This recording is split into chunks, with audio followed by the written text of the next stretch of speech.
Hello, and welcome to this edition of the Tontine Trust audio podcast titled Tontines 101. I'm Richard Fullmer, Actuarial Strategist and Director of Asset Allocation for Tontine Trust. The term tontine may be new to many people.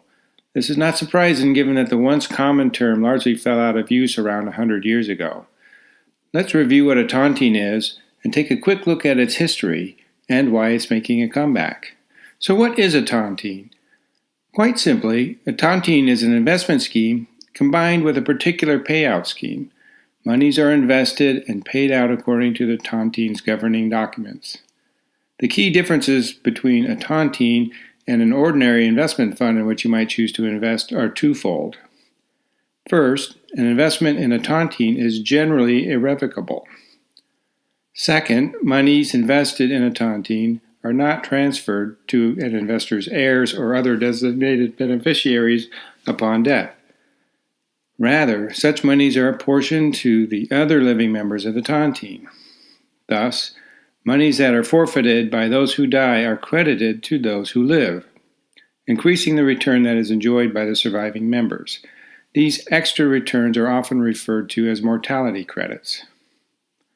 The idea behind irrevocability is to ensure that surviving members will actually receive these mortality credits.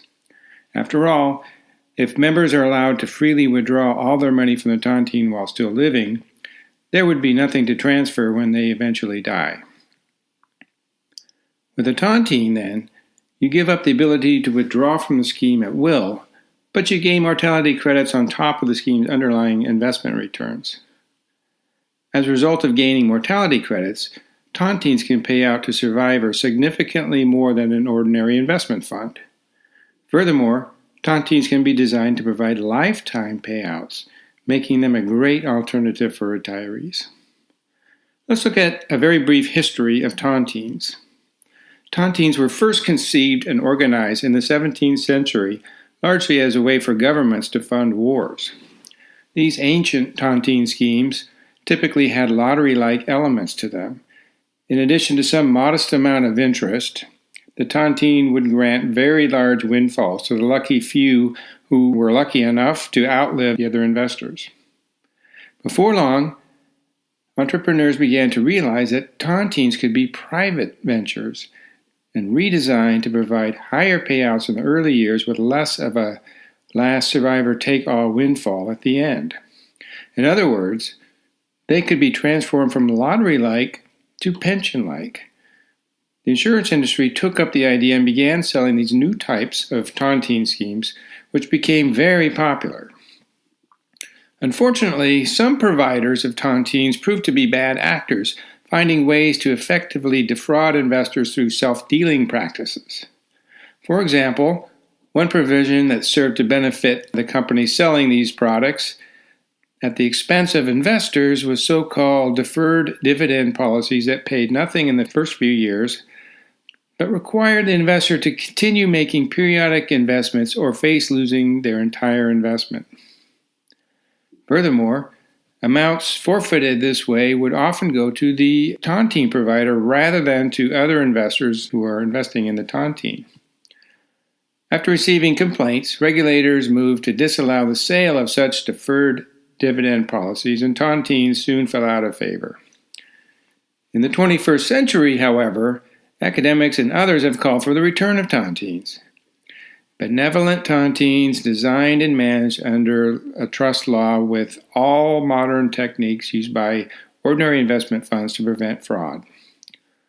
In addition, newer technologies exist today can ensure the accurate operation of a tontine scheme with complete transparency down to each and every transaction. In short, the reasons that led to the disallowance of tontines a century ago no longer exist. Let's think now about how tontines compare to annuities. Pension-like tontines exhibit many of the characteristics of payout income annuities.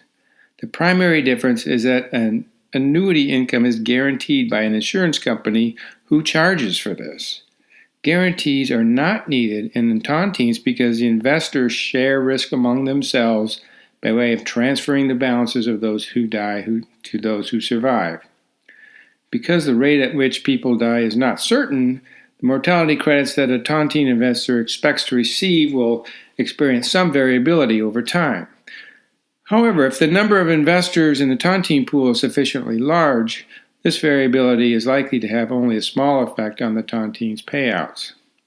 Thus, Tontine investors gain by avoiding expensive guarantee charges that are inherent to annuities. So let's bring back Tontines. Many types of Tontine schemes are possible. Tontines may be lottery-like, they may be pension-like, or they can have elements of both. Because retirees are likely to need pension-like income, pension-like Tontines may become an especially attractive market, and that's what we are here to address. Thank you for listening.